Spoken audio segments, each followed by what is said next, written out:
right, good evening, everyone. We're going to go ahead and get started. Welcome to our living room lecture series. Thank you for joining us tonight. We have Ideas about Baja California Prehistory, a personal perspective by Don Laylander. My name is Stephanie Sandoval, and I'm the Deputy Director at the San Diego Archaeological Center. I want to give you a few announcements before we get started tonight. We have just set the next application deadline for our Shuttler Women in Archaeology Fund. This fund supports research using collections curated at the center. We also have our barbecue coming up April 30th, so make sure to mark your calendars. We've been off for a few years, so we're very excited to come back. We have food, drinks, live music, silent auction, a whole bunch of stuff going on. So I hope you can join us for that. And our next living room lecture is March 10th, Analysis of Moai Transport by Dr. Frederick Best. Of course, all of these events and information about the center and our programs can be found online on our website at sandiegoarchaeology.org. Tonight, we will be using the Q&A feature, and you can find that on your Zoom control panel. Please submit questions at any time throughout the night, but then they will be answered at the end of the presentation during a moderated Q&A. After the presentation, a very, very short survey will pop up in your browser. I mean, it's like 2 short questions. We are looking for feedback on whether or not to continue our virtual lectures later in the last half of this year. So thank you in advance for filling that out and giving your input. I am very pleased tonight to introduce Don Laylander. He is a retired archaeologist who worked for the California Department of Transportation and for the CRM firm ASM Affiliates. In addition to participating in field investigations throughout Alta California, he has written about Baja California's prehistory for more than 4 decades from a variety of perspectives: archaeological, historical, linguistic, and ethnographic. His work has produced a master's thesis at San Diego State University and more than 4 dozen articles touching on this subject. So without further ado, I would love to turn it over to Don Laylander. Thank you very much, Stephanie. Good evening, buenas noches. My thanks to the San Diego Archaeological Center staff for arranging this talk, and thanks to all of you for participating in it. If you're listening to this lecture, you probably already know at least the basics about the Baja California Peninsula. You know where it is, for instance. You very possibly know something about its extensive deserts, and perhaps also its oases and its forested mountains. Pretty certainly you know about or have heard about its long coastline and its fabled beaches. As to Baja California's archaeology, many of you have probably seen either in person or in pictures some of the spectacular rock art there, the great murals in particular, and perhaps also the intriguing Rumorosa style up here in the north. So we don't need to spend a lot of time going into that most basic background stuff this evening. But before we get into the bread and butter of this talk, let me start by parsing or breaking down the title of the talk. First of all, this is a personal perspective. I've been involved with studying Baja California's archaeology, as well as its anthropology and history, for more than 40 years now. I grew up in Southern California, just across the border, but my initial involvement with Baja California came about just as a result of serendipity. I became friends in grad school with Julia Bandimas. Some of you will know Julie as the longtime director within the state of Baja California for INA, the Mexican government's National Institute of Anthropology and History. INA has charge of the nation's archaeology, among other things. So Julie will deserve to get some of the credit, or maybe you'll say she deserves some of the blame for what follows.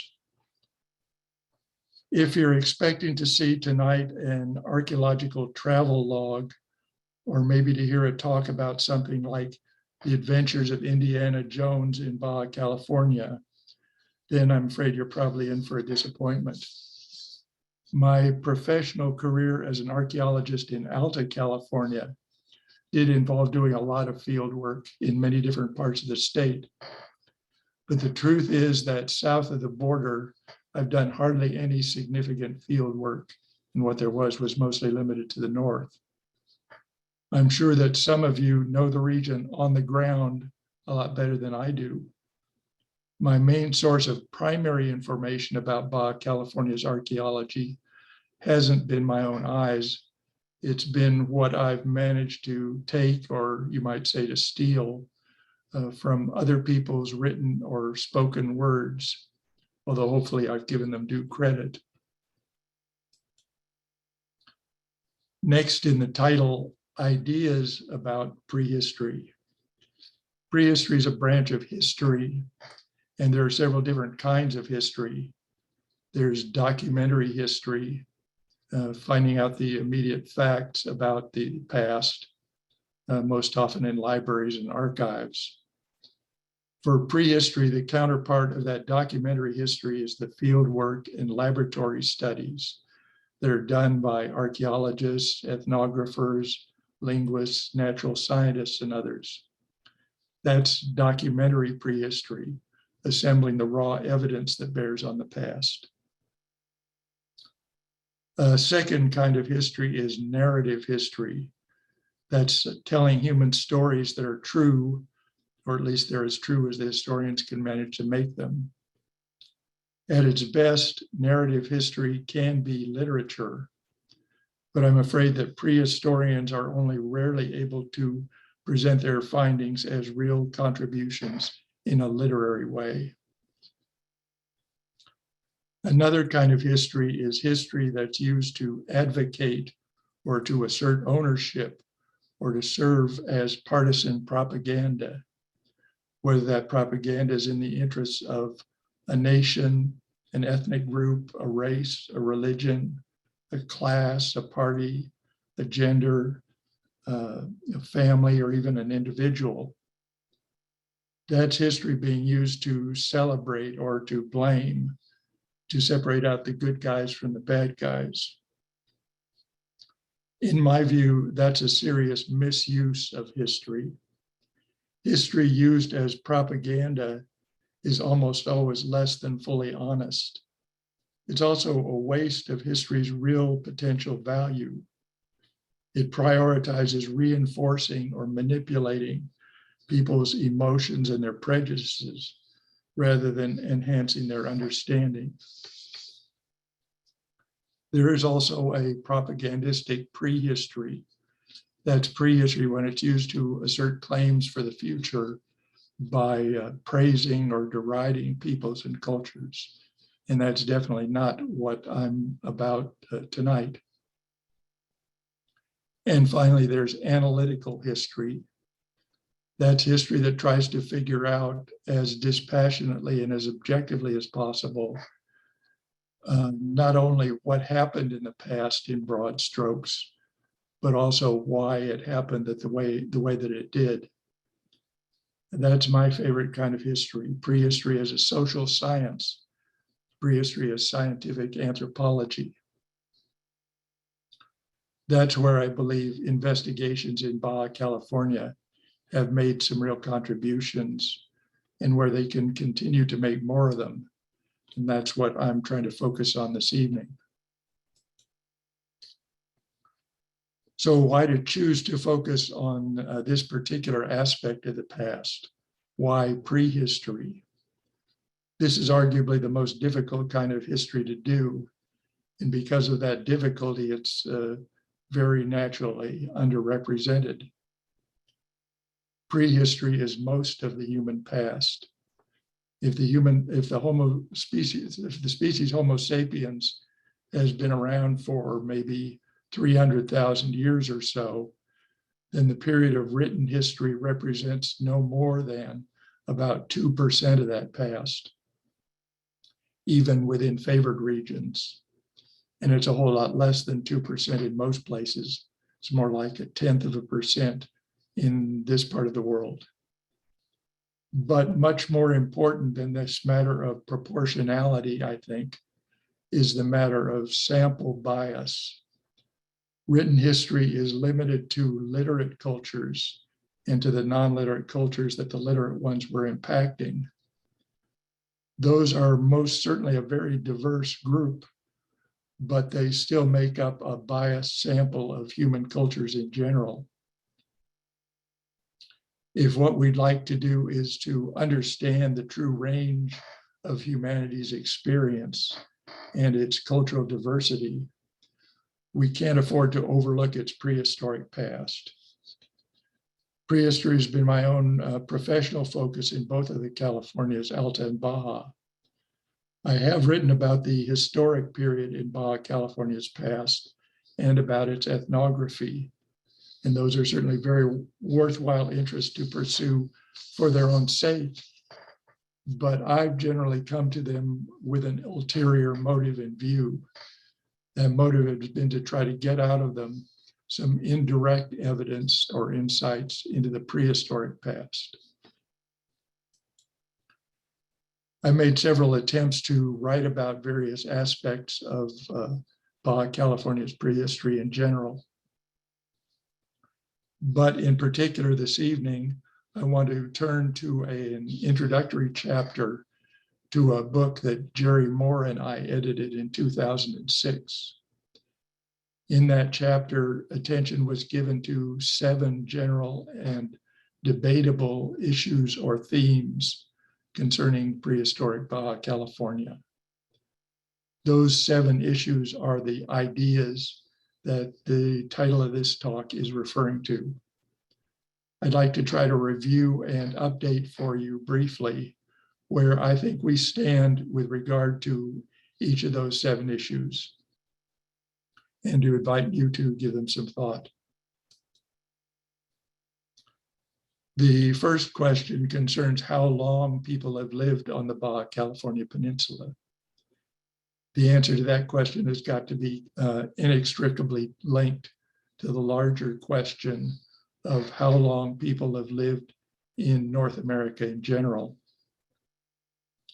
This region, prehistory, draws upon that debate about the larger question, but it may also, at least potentially, feed some new information and perspectives into that debate.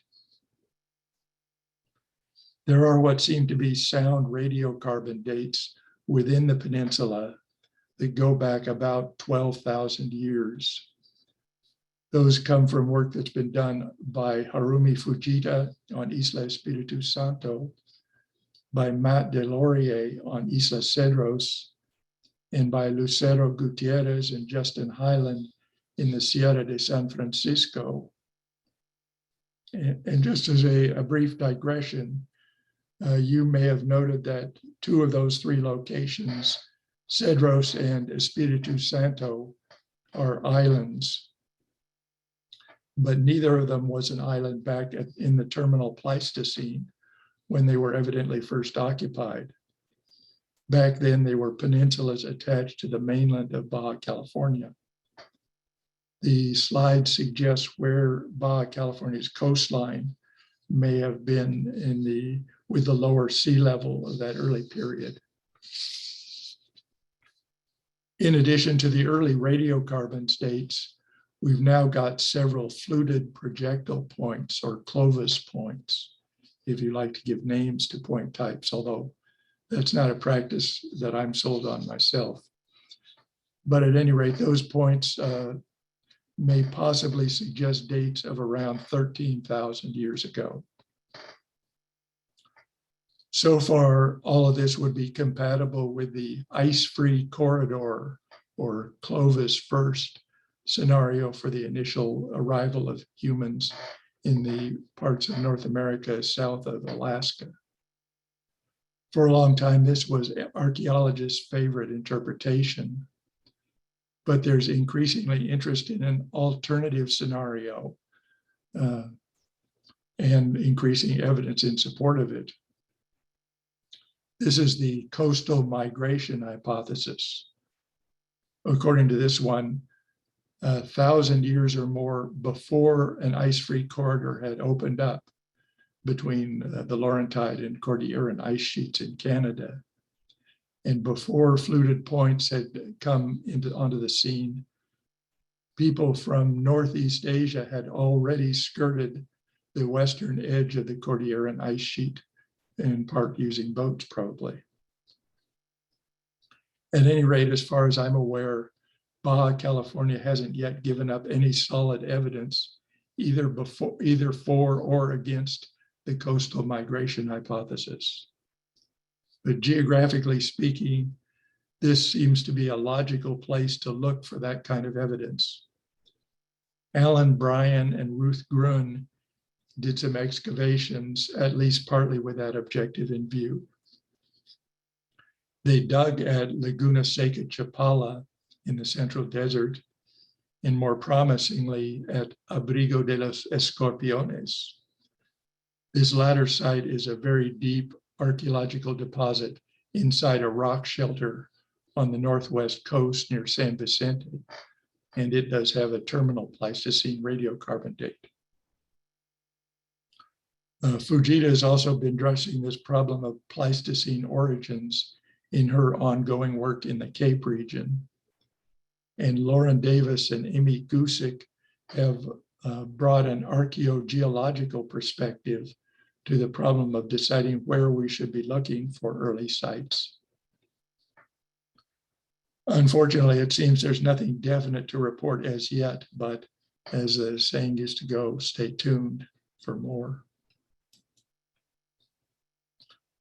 A second issue concerns whether Baja California's prehistoric cultures should be characterized as simple or as complex. Again, it's helpful to keep in mind the larger context. More generally on the continent, historically, there have been shifting opinions about the simplicity or complexity of Aboriginal Native American lifeways. Many of the early explorers and most of the missionaries wrote scornfully about the primitiveness and simplicity of the native peoples that they met. That was true in Baja California, perhaps more so there than elsewhere. During the Enlightenment and the Romantic era, there was some flirtation with the proposal for an idealized, if still simple, noble savage. For instance, that's seen in some of the accounts by English privateers in the Cape region. But European and Euro-American racial beliefs and imperialism in the 19th century again stressed the negative. They tended to attribute any complexity either to outside influences or else at least to vanished cultures. 19th century anthropology's paradigm of unilineal cultural evolution ranked cultures in complexity. And by its criteria, the prehistoric Baja Californians seem to rank very close to the bottom of that scale. During the early 20th century, anthropologists like Franz Boas and Alfred Kroeber shifted toward a more sympathetic view about native complexity. And that shift has become even more pronounced in the late 20th and early 21st centuries. That's at least partly under the growing pressure of Native American political activism. Now we're more likely to see complexity being elevated above simplicity. As one example, in Baja California, the geographical limits that are sometimes claimed for pre-contact agriculture have expanded westward out of the Colorado Desert, although I think on very dubious evidence. Or else, as an alternative, the region's foragers are sometimes depicted as being close to wise guardians of Mother Earth and all her resources. In social organization, a few investigators have hinted at replacing the picture of a multitude of autonomous and nearly egalitarian communities with something approaching dynastic ethnic tribes, or maybe even states. There is indeed some evidence supporting complexity to be found in the ethnographic and ethnohistoric records here. This is hint at some degree of role specialization beyond the universal divisions of labor by age and by gender. For instance, in political leadership, in shamanic practices, and in botanical knowledge. Archaeology has had at least a few things to say about this simplicity versus complexity issue. There are hints at social differentiation in burial practices that are based on personal status as well as on gender and age.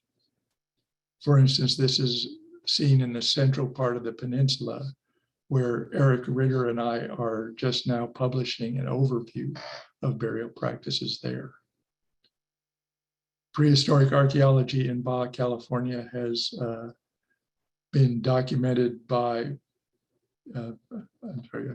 prehistoric technology has been documented by ethnohistorians, by ethnographers, and by archaeologists. And it was indeed functional, but it was also simple rather than elaborate as compared with the technologies in some other regions.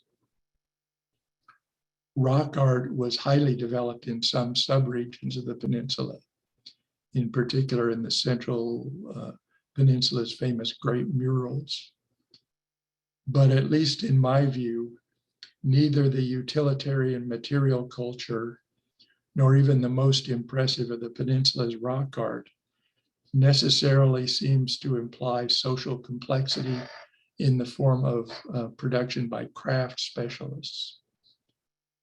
So on balance and on present evidence, we're probably in a middle ground here between the extremes, but closer to prehistoric simplicity than to complexity. Next, was Baja California's prehistory characterized primarily by continuity through time or by change? My suspicion is that this is a subject where people who look at prehistory have most consistently gotten things wrong, although I'd be hard pressed to prove that if you're inclined to be skeptical. The conventional wisdom that's been carried forward from the 19th century or earlier says that so-called simple societies almost always just continue to follow their ancestors' customs, essentially unchanged. That claim was initially intended, to some extent at least, as a slur against those groups, probably suggesting that they were too stupid or lazy to come up with or adopt anything new. But hyper-conservatism has also more recently become an argument that's put forward by some native peoples themselves, who would claim that their ancestors have always lived in the same places, that they've always spoken the same language, always had the same basic customs, and always espoused the same belief systems, especially concerning religion and things sacred. It's not difficult to understand the archaeological bias in favor of conservatism in Baja California. While there are indeed technological changes that have been recognized in the region's archaeological record, those changes are relatively few in number. There are things like changes in the shapes and sizes of projectile points, or the making and use of pottery. There have been attempts to develop more detailed chronologies for other aspects of material culture. One recent example is Antonio Porcayo's discussion of the humans in northern Baja California. But I'm afraid the archaeological evidence for such patterns of change is still pretty slim. I think we need to remind ourselves that it's true for cultural change in general, as for many other things, that an absence of evidence isn't always necessarily evidence of absence. In archaeological chronologies, even with the help we're getting now for more precise radiocarbon dating, we're usually forced to blur any perceived changes across centuries, if not across millennia. So it's hard to recognize any changes occurring on time scales of generations or even centuries in prehistoric Baja California. But that doesn't necessarily mean that such changes didn't happen. There's perhaps reason to hope that in the future we'll be able to do better and to recover at least a little bit more chronological detail. There are a couple of non-archaeological clues that seem to me to hint strongly at a dynamic prehistoric past. These come from linguistics and from oral traditions. Linguistic patterns in the peninsula have been studied recently by Mauricio Mishko and Ana Daniela Leyva, among several others. The contact period distributions of linguistic families and languages and dialects and the relationships among those seem to suggest that the region's prehistoric linguistic geography underwent multiple episodes of change spread across many centuries. The oral traditions of Alta and Baja California have been a particular interest of mine. In them, there seems to be strong evidence for innovation rather than conservatism. On the one hand, there's a scarcity or absence within those traditions of true archaisms.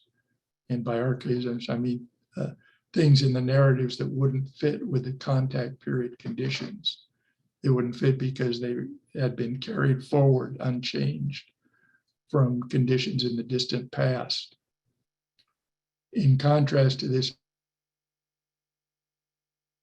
the common presence of anachronisms, for instance, the presence of much later traits like the bow and arrow, pottery, agricultural crops, and even some post-contact traits like old world plants, animals, technologies. Those anachronisms show up within what we might have expected would be the oldest and most sacred and most conservative of their myths. These seem to speak to an openness within California's cultures to innovation and to borrowing, rather than to any strong clinging to conservatism.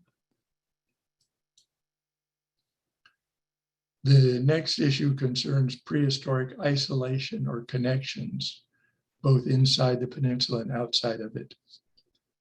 Baja California's geographical near separation naturally raises questions. To what degree did its prehistory take place as a world apart, or perhaps as a number of separate worlds apart? There's no question that strong influences did come in through the Northern Gateway. The best examples so far, apart from linguistic ones, seem to be in projectile technologies, such as the atlatl and the bow and arrow, and projectile point forms that were shared between Baja California and Western North America. Other influences probably went out in the opposite direction through the Northern Gateway out of Baja California.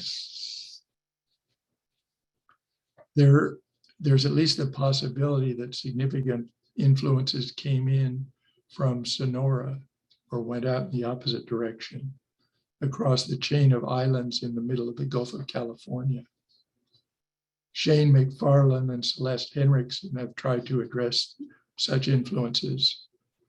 They did this through a comparison in ethnohistorically attested traits between the Seri in Sonora and the Baja Californians. There's still a lot of uncertainty about whether or not substantial cross-Gulf links really did exist. Not much archaeological evidence in support of them has been found, at least so far. More remote connections have long been proposed, ones coming from central Mexico or even across the South Pacific. But I don't think as yet we have anything that even approaches convincing confirmation of those. Negative archaeological evidence can also point to limitations in connections. For instance, within the peninsula, particular types of obsidian aren't found at some sites where importing and using them might have been the efficient thing to do. In the Cape region, unlike most of the peninsula's Gulf Coast, there aren't any local obsidian sources, and obsidian artifacts don't seem to be present in the region's sites. Or in other cases, those burial practices in central Baja California that I've mentioned, they don't show common patterns with those of the Seri and Sonora. When archaeological diffusion did happen, it apparently was sometimes slow, which suggests the weakness of the connecting links in the chain. The bow and arrow apparently did indeed make their way down the entire length of the peninsula in prehistoric times, but they may have arrived in the far south only very near the end of prehistory. That would have been something like a full millennium after their adoption in Western North America. There's a hybrid proposal using both archaeological and ethnographic evidence that's been put forward by Gutierrez and Highland. This is for the existence of a peninsular ceremonial complex. It would imply the existence of strong cultural connections within Baja California, as well as in the area immediately to the north. I don't really buy into the validity of that complex for reasons that I've tried to present in an article elsewhere. But it is an idea that raises some interesting possibilities for future testing. Physical anthropological studies based on DNA testing of archaeological bone may be able to shed a lot more light on the matter of genetic connections or the absence of such connections, both within the peninsula and beyond it. Next question, were prehistoric Baja Californians highly mobile, or did they live largely sedentary lives? Mobility patterns evidently varied a lot within the peninsula, and they probably changed through time as well. One extreme of mobility was suggested by the 18th century Jesuit missionary Johann Jakob Begert. He reported that the Guaycura in the south changed where they lived more than 100 times a year, and that they rarely lived in any one place more than 3 days at a time. Now, maybe that was an exaggeration, but at any rate, some prehistoric Baja Californians evidently were highly mobile. And it's also probable that some groups were more sedentary than that, and possibly even a lot more sedentary. They may have lived in year-round villages or nearly year-round villages. And those villages may have stayed in the same locations from year to year, or even from generation to generation. However, I think there's been a tendency for us to exaggerate prehistoric settlement stability. That conclusion is based on archaeological and ethnographic evidence in the peninsula's north, as well as the immediately adjacent parts of Alta California, where Jerry Schaefer and I recently looked at the archaeological site data. Still, sedentism may have been greater in the extreme north and the extreme south than it was in most of the central parts of the peninsula. Locally, exotic materials, particularly obsidian and marine shell, give us another source of archaeological evidence for mobility within the peninsula. Those patterns also bear on that previous issue of isolation versus connection. These patterns Steve Shackley, Lee Panich, and Porcayo, among others, have recently made a lot of progress in identifying geological obsidian sources and in identifying material coming from those sources found within archaeological sites. Sometimes the sites were separated from the sources by substantial distances. For instance, obsidian was conveyed west from Valle de Azufre in the peninsula's Central Sierras to Isla Cedros. That was across 250 kilometers of desert and ocean. It was also conveyed south for a similar distance from Puerto El Parral in the Sierra de San Pedro Martir to Laguna Manuela in the Vizcaíno Desert. At this point, we can't say whether the obsidian was directly procured by its ultimate users or was passed down the line. Marine shell found in archaeological deposits had sometimes been carried significant distances inland and even across the entire width of the peninsula. In crossing the peninsula, it was moved from different temperature regimes on the Pacific coast and in the Gulf, and therefore represents different shellfish species that were adapted to those two different regimes. And shells seem occasionally to have moved north and south for some distance along the coast, up and down as well. Turning next to a related question, what was the relative importance of coastal and inland areas? Were most of the prehistoric Baja Californians basically coastal people who just occasionally made periodic expeditions into the interior to get at its resources? Or were they inland dwellers who perhaps visited the coast seasonally or during times of stress to use its marine resources, particularly shellfish, that were readily available, but also probably lower ranked? Or were there different communities of coast-based and interior-based people living in relatively close proximity to each other, with each of them specializing in their local resources and then trading those as well as trading mates between their communities?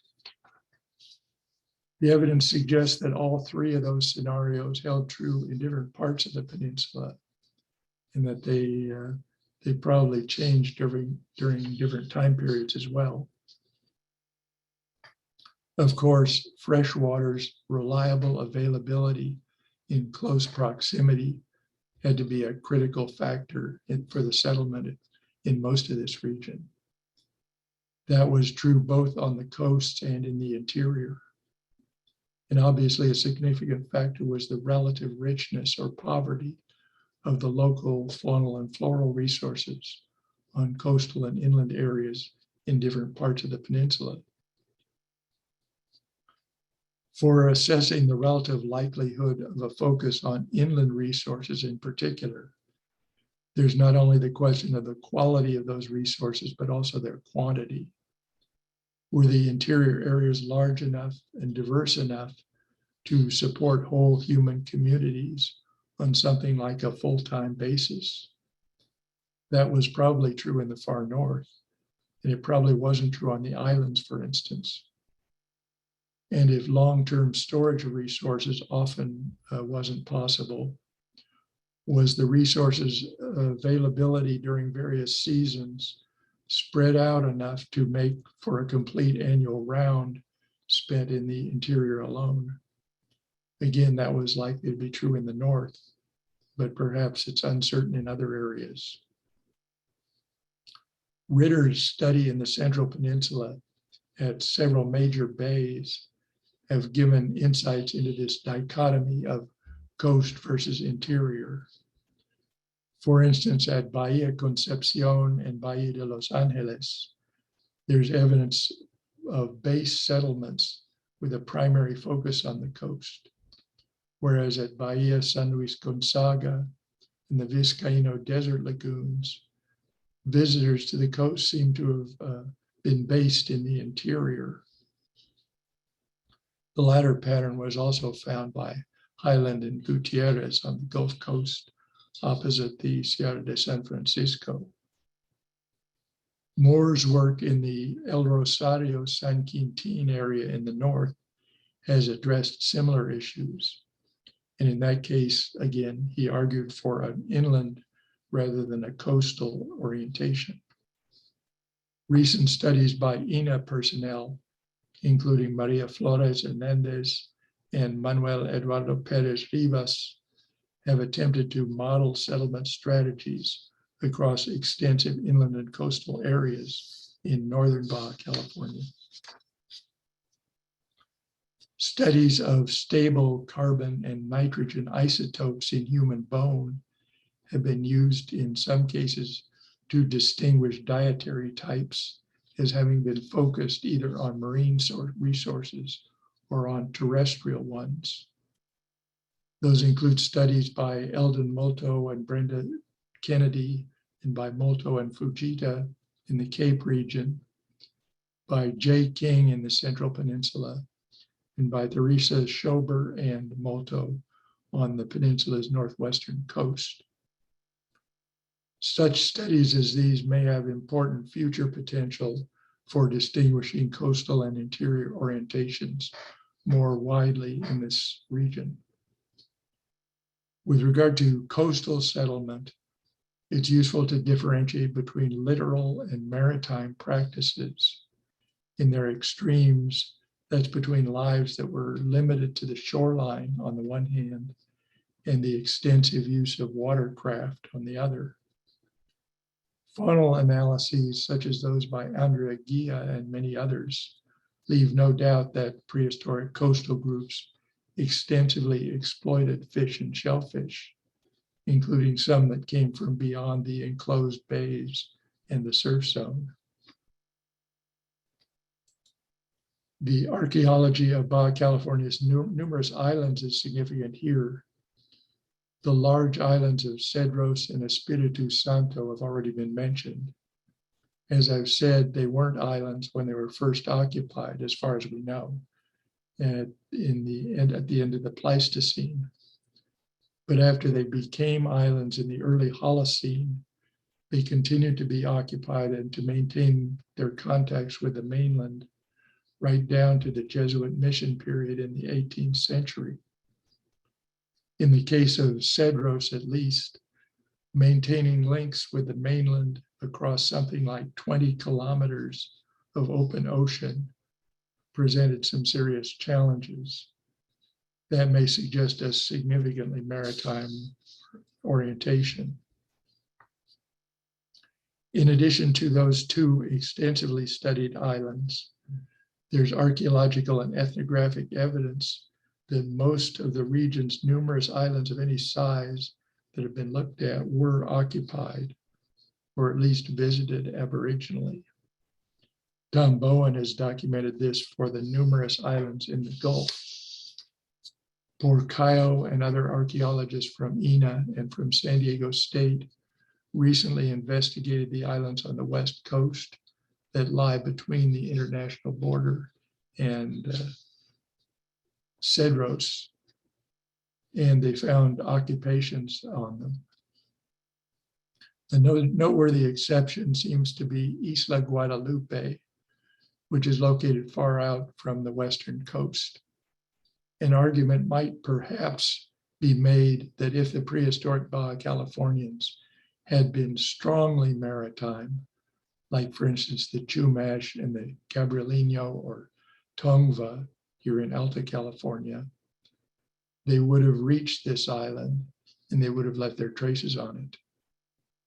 It might also be argued that the weakness of the connecting links between central Baja California and the Sonoran coast points toward a similarly weak degree of maritime adaptation. Finally, there's a question about what it is that shaped Baja California's prehistory. What gave it its distinctive character? Was it the challenges of adapting to the region's geography, to its landforms, its climates, its natural biology? Or was it shaped by patterns and processes of cultural inheritance, of innovation, and of borrowing? Obviously, the correct answer would have to be both of the above. But what were their relative importance, the relative roles of geographical determinism versus cultural determinism? It would seem almost impossible to deny that there was a very significant degree of geographical determinism involved in this case. The peninsula's unique and challenging environment probably doesn't need a lot more elaboration here tonight. But on the other hand, maybe neither do the particularities of local cultural evolution. Suppose that an imaginary geographer who knew nothing about Baja California's prehistory, but were familiar with the peninsula's other characteristics, were asked to predict or to retrodict the peninsula's prehistory. He or she might correctly recognize quite a few of the general patterns. For instance, relative isolation, the importance of maritime resources, the desert's demand on subsistence strategies and their consequences for community size and mobility and technology, and so on. But the geographer certainly couldn't have retrodicted many of the details of prehistory, things like the characteristics of the Great Murals rock art, for instance. Overall, and considered in a wider continental context, it seems to me that the prehistory of Baja California represents an exceptionally high degree of geographical determinism. Consequently, interdisciplinary collaboration between prehistorians and natural scientists is particularly important for investigations in a region like this. Geologists, geographers, climatologists, oceanographers, chemists, botanists, zoologists, and others all have something to contribute. And of course, that's alongside the historians, ethnographers, linguists, physical anthropologists, and naturally the archaeologists. A strong measure of geographical determinism does complicate our attempts to unravel the story of the peninsula's past, but it also makes that story a particularly interesting one, I think. In studying this region's prehistory, we've still got a lot of unresolved questions. But it also seems fair to say that we've been making some real progress in recent decades on the contested issues that I've mentioned here this evening, and in many other ways as well. So thank you for your intention and your patience. If you've got any questions about the points that I've tried to raise, I'd be glad to try to answer them to the extent that I can. Muchas gracias. Thank you, Don. My name is Dante Ferenga, and I'm the Development and Marketing Director at the San Diego Archaeological Center. I'll be moderating the Q&A portion of tonight's discussion. And as a reminder, you can submit your questions using the Q&A feature located on your Zoom control panel, and we will try to answer as many questions as possible. Okay. We have a comment stating, prehistory as a term privileges written history over oral history in other forms. If history is simply the past, it is all history and there is no prehistory. Ancient peoples have history even if it is not written down. Do you agree with this comment? Certainly, people without written history have a past. It's a matter of simply word choices as to whether you call that, whether you want to break that past into two segments, prehistory without written documents and history with them. And for many purposes, it's convenient to do so. But it certainly needs to be recognized that that's not something that abruptly breaks the way people live necessarily. And then you mentioned that at times of stress might dictate where people may have temporarily settled, whether coastal or interior. You mentioned seasonal availability of certain resources, but would there be any other definition of times of stress? Would it be somewhat annual or based on unexpected events? That's certainly a possibility that unexpected events, bad weather, for instance, might cause a group that otherwise would have been spending a particular time in the interior to go to the coast, where weather climatic changes might not have as much effect.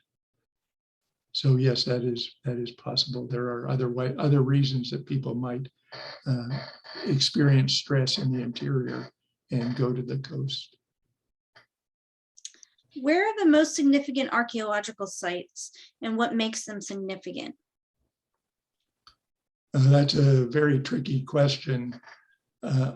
Archaeological sites, in my view, are significant because of what they can tell us about the past. And there are a lot of different things we'd like to know about the past. And what we prioritize knowing changes as our knowledge of the past grows. So obviously the Great Murals rock art attracted a lot of attention, and I think it's fair to say that it's very significant for certain purposes. Other areas, the Cape region is very interesting for the question of isolation and the uniqueness of that region as more separated than anywhere else from the continent. The North is particularly interesting for the connections across the border. So I don't think I would want to pick out favorite regions as significant or not. It really depends on what the questions you're trying to answer are. Have any Casas Grandes or Mogollon cultural traits or artifacts been noted in Baja, California? To the best of my knowledge, they have not, no. Are there any data from Baja, California on prehistoric earthquakes, volcanic eruptions, landslides, mudslides, torrential rainfall, or other environmental processes? Some of that evidence would probably be in the natural science literature, and I might not be aware of it.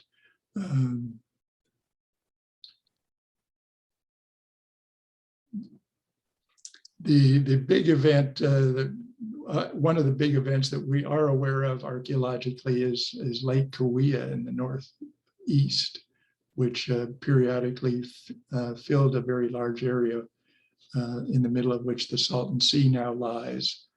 And that was certainly an event. There's a lot of volcanism on the peninsula. I'm not sure that we know whether that occurred during the period when humans were in occupation or earlier. What has been the attitude toward use of DNA on human remains in Baja, California, as contrasted with here in Alta, California? It's an open question, but it's perhaps not as contested because the native cultures in the central and southern part of Baja California became extinct. There aren't anything like reservations or native groups well established there to advance their claims. In the north, federal law in Mexico is not the same as federal law in Alta California. There is no NAGPRA, for instance, in Mexico, but certainly Native Americans are consulted by the INA personnel. They've held special meetings for them and so on. I don't know whether the question of DNA testing has come up in those. There has not been much DNA testing up in that part of the peninsula, as far as I know. There's been a little bit done in farther south. Can you address the availability of fresh water, springs or oasis access to the Colorado, and the relationship to communities and developments? Certainly, I think in a region like this, those have to be very important. In the Colorado Valley itself, the Colorado Delta may well have been one of the most densely inhabited areas of prehistoric Baja California, both for the availability of water for drinking, but above all for agriculture. We have time for a few more questions. So if you have anybody else who has another question, please feel free to drop it in the Q&A. In the meantime, I'd like to remind everyone that our lecture series continues in March with forensic analysis of Moai transport by Dr. Frederick Best. For more information on this and other upcoming events, you can visit our website at sandiegoarchaeology.org. Also, we would like to ask everyone to please take our short 2-question survey that will pop up in your browser at the end of this webinar. This survey will help us decide whether to continue with these virtual lectures later in the year. All right, I'm not seeing any more. Oh, wait, here's another question. Are you aware of any perishable artifact collections from Baja California beyond Tohoe's article from 1970? Any ethnographic collections? Did 10 Kate collect any? Many thanks for your time in this informative talk.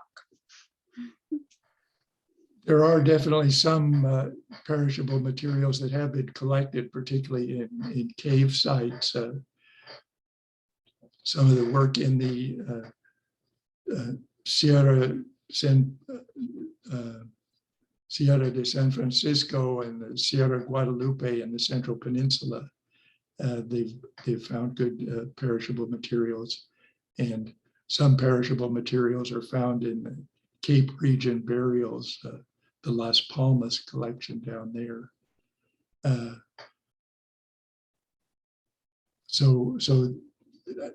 At most sites, of course, as you would expect, perishable materials have not tended to survive, but there are a number of places where they have.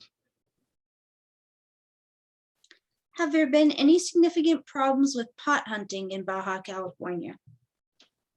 Yes, I think that's very much a concern. There's general vandalism from usage of some of these areas where archaeological sites are that aren't pot hunted per se, but there's also undocumented collection, and that has been a concern. I know that's something that Antonio Porcayo has written about, published some items on, and so on. It's fairly difficult to handle because so much of the peninsula is so sparsely inhabited that it's difficult to monitor those things. But it's a real problem. All right, well, thank you, Don, and thank you to everyone for attending tonight's living room lecture. If anyone has additional questions, you can email them to myself or Stephanie, and we will pass those on to Don. And so once again, thank you, everyone, and have a good night. Thank you.